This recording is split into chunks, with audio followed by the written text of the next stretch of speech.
सानाम कोगे रोडो बाबा आसड़ा सेट खन सगुन दाराम और जोतो होगे पालेन बन बुझाव दाड़ेयाग कना और जुदी जहाँ कोरेगे बाबन बुझाव दाड़ेया एटकेटोणे को हुयुआ एनखान दो लैमा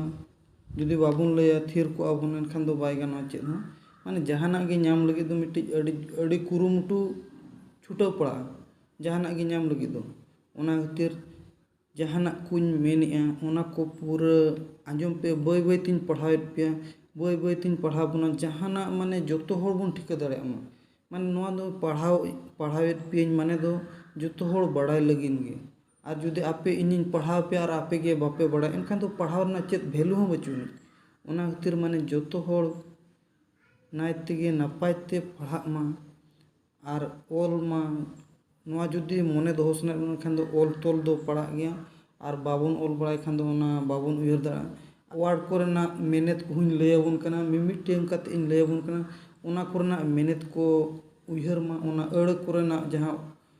मेहनत को ओना को उयहर मा अब दो रोड जोका को नोकाना अड़ को दो बाबन रोड़ेआ मेनखान बुही कोरे दो ओना अड़ को मेना ओना दो माने आबो बुही बन पढ़ावा माने बुही माने चेन पोतब बन पढ़ावा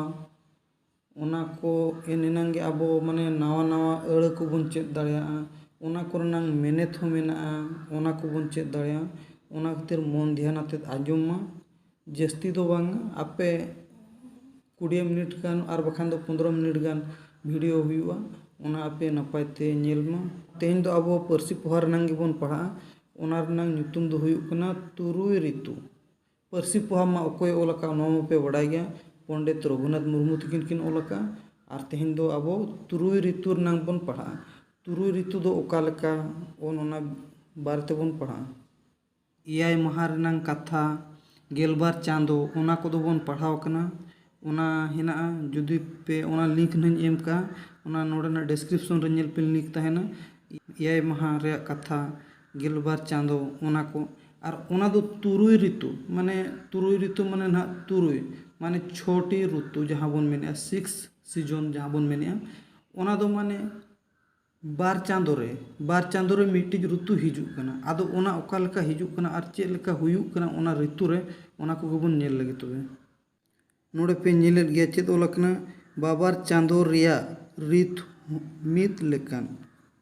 मेने बाबार चांदो रिया रीत मित लेकान ज रिया ओरसोंग हो मित लेकान बाबार चांदो रिया साय दो ओनाते आर हो ᱧᱩᱛᱩᱢ आकान ऋतु मेनते ओना गिना आर हो ऋतु मेनते बन ᱧᱩᱛᱩᱢ का नोडे पे नेल किद गया नोडे चेद बन नेल किया बाबार चांदो रनांग रीत माने नियम ना जहाँ बन मेने रीत माने ओका लका चला कना ओना मित लेकान गया बाबार चांदो रनांग रीत हो मित लेकान गया मेने और ज रिया ओरसोंग हो मित लेकान ज रिया माने दो ना पे बुझाव दाड़ेया कान गया ज दो चेन माने आबो नोआ धरती पुरी रे जहाना गे हुयुग कना ना माने जहाना गे हुयुग कना दा जपुद जहाना गे नोका हुयुग कना ओना रनांग दाड़े माने जहाँ बन मेनेआ जहाँ लकिन मेता बना चे सिरजोन रे सिरजोनिया जहाँ सिरजोन का चे माने जहाँ लका मित गे हुयुग कना ओना खातिर ओना होय मेनेआ ओना रनांग ओरसोंग मा पे ठिका दाड़ेया कान गया ओना रनांग एलांग होबन मेन दाड़ा और होबन मेन दाड़ा बखान ओरसोंग ना ओना रनांग माने मित लेकान एलांग होय ना जहाँ बन मेना एलांग आहाला जहाँ बन मेनेआ ओना मित गया मेने ओना मित गया ओना तेना बाबार चांदो रनांग मित इदी तेना आबो दो बार चांदो रे मिट्टी ऋतु हुयुग कना मेनते ओना दो चेद को ᱧᱩᱛᱩᱢ किया ऋतु मेनतेन को ᱧᱩᱛᱩᱢ किया ओना दो तापरे चेद मेनेआ पुस और माघ किन दो रावांग ऋतु मेने पुस और माघ दो नुकिन दो रावांग ऋतु पड़ा कना रावांग माने ओना शीतो ऋतु ना पड़ा कना ओना शीतो ऋतु पड़ा कना पुस दो हुयुग कना डिसेम्बर मास बन मेने और माघ दो जनवरी बन मेने ओना दो माने ओका रावांग ऋतु पड़ा कना उन जुका दो चेद को चिका रावांग ऋतु रे दो रावांग सर्दी ᱧᱤᱫᱟᱹ शिशिर ᱧᱩᱨᱩ उन जुका दो रावांग ऋतु दो चेद रावांग सर्दी ᱧᱤᱫᱟᱹ शिशिर ᱧᱩᱨᱩ हुड़ू एनो हुयु माने हुड़ू एनो हुयु खोद को सामटाव उन जुका दो खोद को सामटाव हुड़ू को एना तापरे चेद जमा कोदो उन दो बाय नाहेदो उन जुका दो चेद जमा कोदो बाय नाहेदो माने पे ठिका दाड़ा कान गया नाहेदो माने दो हुयुक कना उन जुका दो जम न्यू करे दो अभाव बाय तहना उन जुका दो जतो हर गे हुड़ू को हुई का उनाते आबो माने उन जुका दो जतो हर गे किसण बन बुझाव हुड़ू को ताबन जतो हड़ा गे तहना उन जुका दो जतो हर गे किसण बन बुझाव उन जुका दो हुड़ू को दो बाय नाहेदो मा पे ठिका के दो नाहेदो ना मेने दो हुयुक कना अभाव ना जहां नाहेदो अभाव उन जुका दो बाय अभाववा मारहक जहाँ बन उन जुका दो बाय मारहक तापरे ओना पर बन नेल लगे तापरे मेन ए फागुन आर चैत किन दो निरन ऋतु उन जुका दो फागुन आर चैत किन दो चे निरन ऋतु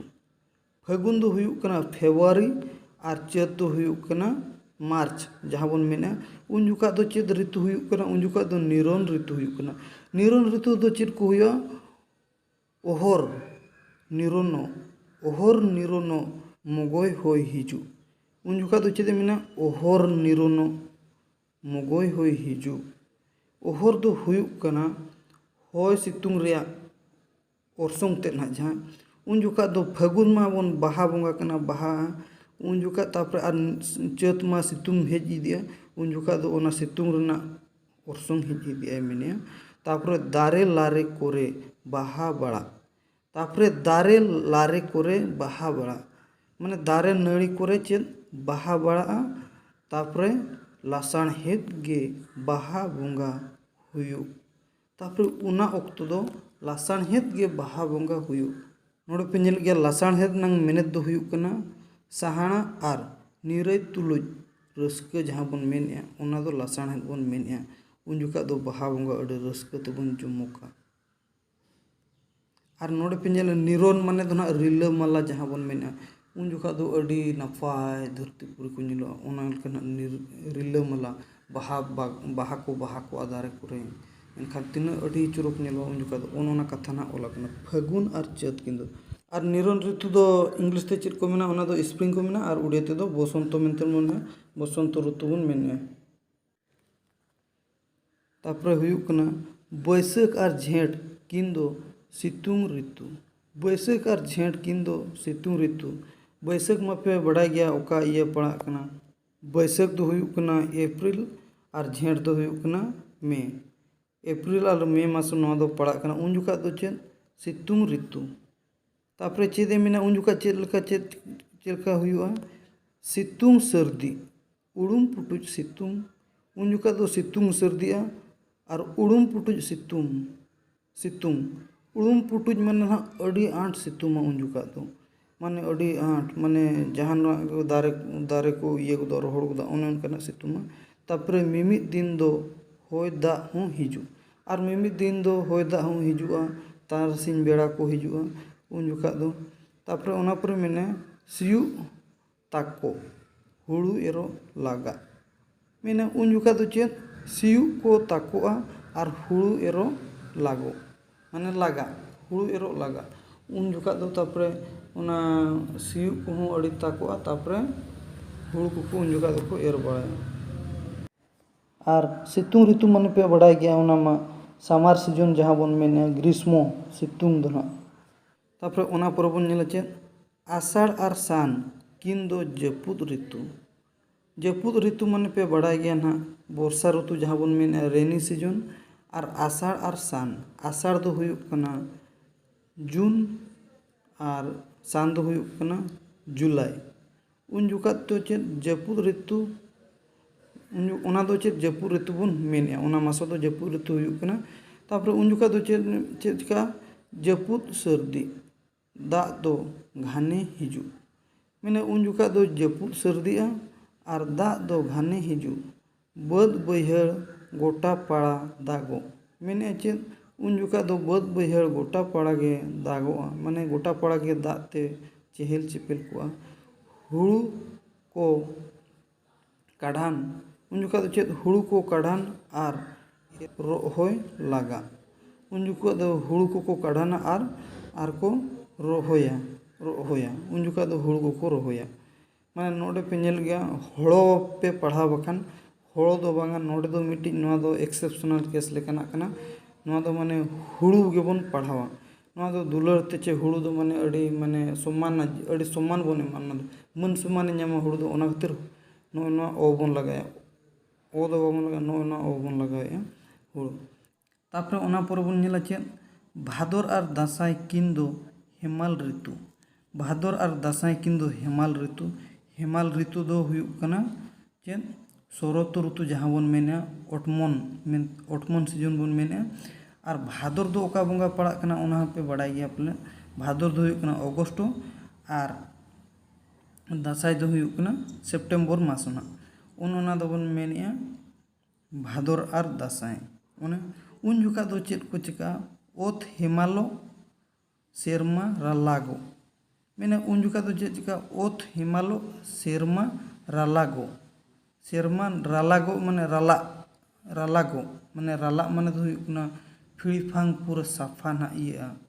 ᱯᱩᱨᱟᱹ ᱥᱟᱯᱷᱟᱜᱼᱟ, ᱢᱟᱱᱮ ᱯᱩᱨᱪᱷᱟᱹ ᱤᱭᱟᱹᱜᱼᱟ, ᱨᱤᱞᱟᱹᱢᱟᱞᱟ ᱥᱮᱨᱢᱟ ᱠᱚ ᱧᱮᱞᱚᱜᱚᱜᱼᱟ ᱩᱱ ᱡᱚᱠᱷᱟ ᱫᱚ, ᱯᱩᱨᱟᱹ ᱥᱟᱯᱷᱟ ᱜᱮ ᱧᱮᱞᱚᱜᱼᱟ ᱩᱱ ᱡᱚᱠᱷᱟ ᱫᱚ। ᱛᱟᱯᱚᱨᱮ ᱪᱮᱫ ᱪᱤᱠᱟᱹᱜᱼᱟ, ᱦᱩᱲᱩ ᱫᱟᱨᱮ ᱠᱚ ᱦᱟᱹᱨᱭᱟᱹᱲ ᱜᱮ। ᱩन जᱚᱠᱷᱟ ᱫᱚ ᱦᱩᱲᱩ ᱫᱟᱨᱮ ᱠᱚ ᱦᱟᱹᱨᱭᱟᱹᱲ ᱜᱮ। ᱩन जᱚᱠᱷᱟ ᱫᱚ ᱚᱛ ᱥᱮᱨᱢᱟ ᱜᱚᱴᱟ ᱜᱮ ᱧᱮᱞᱚᱜ ᱢᱚᱡᱽ ᱜᱮ। ᱚᱛ ᱥᱮᱨᱢᱟ ᱜᱚᱴᱟ ᱜᱮ ᱧᱮᱞᱚᱜ ᱢᱚᱡᱽ ᱜᱮ। ᱩᱱ ᱡᱚᱠᱷᱟ ᱫᱚ ᱚᱛ ᱠᱚ ᱢᱟᱱᱮ ᱥᱮᱨᱢᱟ ᱠᱚ ᱟᱹᱰᱤ ᱱᱟᱯᱟᱭ ᱧᱮᱞᱚᱜᱼᱟ। ᱛᱟᱯᱚᱨᱮ ᱚᱱᱟ ᱯᱚᱨᱮ ᱦᱩᱭᱩᱜ ᱠᱟᱱᱟ ᱥᱚᱦᱨᱟᱭ ᱟᱨ ᱟᱸᱜᱷᱟᱬ ᱠᱤᱱ ᱫᱚ हावेद ऋतु। सोहराय और आघाण किन दो हावेद ऋतु। हावेद ऋतु दो पे बड़ाई गया। हावेद ऋतु दो हुयुग कना हेमंत ऋतु, और इंग्लिश दो बन मेने ड्यू सीजन मेंटेन बन मेने। और सोहराय दो ओका ये बन मेने, ओका चांदो बन मेने। सोहराय दो इंग्लिश दो मेने अक्टोबर ना जहां, और आघाण दो हुयुग कना नवेम्बर। आघाण दो नवेम्बर ओना चांदो माने उन जुका दो चेद चिका ओत हावेदो। उन जुका दो ओत को हावेदोआ और हुड़ू गेले लिडुई। माने लिडुई माने दो हुयुग कना लिडुरो ना। हुड़ू गेले को उन जुका दो लिडुरोआ। तापरे इरु लागो। इरु को उन जुका दो लागाआ। माने लागो हो इनागे ना, और लागा हो इनागे। माने उन जुका दो माने इरु लागा, माने उन जुका दो इरु ako hor ko ado रस्का चहलाव। उन जुका दो अडो रस्का गे बुझागा। उन जुका दो जतो हर गे हुड़ू गेले नेल कोते अडो रस्का को बुझावा। उन जुका दो रस्का गे चहलाव, गोटा दिसोम पड़ा रस्का गे चहलाव। तापरे हेसेज सेकेज सोहराय माड़ांग हुयु। उन जुका दो हेसेज सेकेज सोहराय माड़ांग हुयु। अडो रस्का गे सोहराय माड़ांग हुयुआ। सोहराय बोंगा रे उन जुका दो सोहराय हुयुआ। तापरे ओना परे पे नेलेआ नोडे नुकु दो 8 अड़ रिया मेनेत। नोडे जहां तिनाग गे अड़ मेना कुआ, नोडे नोआ जहां बन पढ़ावेना ना तुरुई ऋतु रे, ओना रे जहां तिनाग गे 8 अड़ को मेना कुआ उनको रनांग अड़ रनांग नोआ को दो मेनेत कना। नोडे नोआ को ओल कतेन दोहय पे, ओल तोल पे, और नोआ को मा लैयत पे ओका को दो ओका ओका हुईना, ओना को ना नोआ को मन लैयत पे, नोआ को चेत पे। और मिट्टी जिनिस पे बड़ाई गया चे वांगा बड़ाई पे आबुआ दो जहां तिनाग गे नोआ चांदो को मेना ओना को और ऋतु को सलांग अड़ी नपाय माने जोड़ाव कना, अड़ी नपाय जोड़ाव कना। आबो दो सोहराय रे दो सोहराय बोंगा हुयुग कना, सोहराय परब बोन मनावेआ।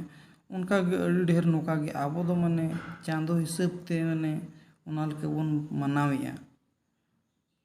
सोहराय जुका दो बोन सोहरायोग कना, दासाय बोंगा दो बोन दासायोग कना। उनका गे माने आबुआ दो अड़ी नपाय हेना। फागुन रे दो फागुन दो बाहा बोंगा माने नोका अड़ी चेहरा हुयुग कना। और आषाढ़ दो आषाढ़ जहां का आषाढ़ जुका दो आषाढ़ाय माने आषाढ़ सान दो ओना दाग जेपुद जहां का ओने उनका माने अड़ी नपाय नोआ को दो को गाबाना का। नोआ को गे मने को दोहयमा। तापरे ओना परे नोडे हो मेना को निना नुकु अड़ को पे मेन नुकु को अड़ को नुकु को जतो चेदमा। और जतो गे पले नपाय तेगे बोन बुझावेना। जुदी ना बाबन बुझा एनखान दो कमेंट कोते लैमा। कमेंट रना को फ्री गे, पैसा को बाय लगा कना कमेंट लगी हो। और वीडियो को तबन लाइक पे, शेयर पे और सब्सक्राइब पे, जेमन जतो हर को बड़ाय दाड़िया मा, जतो हर को चेदोग मा ओका लेका सर माने आबुआ दो नोआ दो मिट्टी अड़ी माने ओलोग पढ़ा दो उनकान जिनिस कना। ओलोग पढ़ा दो बड़ाय लेखान दो अड़ी नपाय गे माने हॉर्मो जीवी करे अड़ी रस्क बुझा और हॉर्मो को माने अड़ी फ्रुट के बुझा ओना खातिर जो लय को मा जतो को चेदो मा तबे तेहेन दो निना गिबुन चाबाय।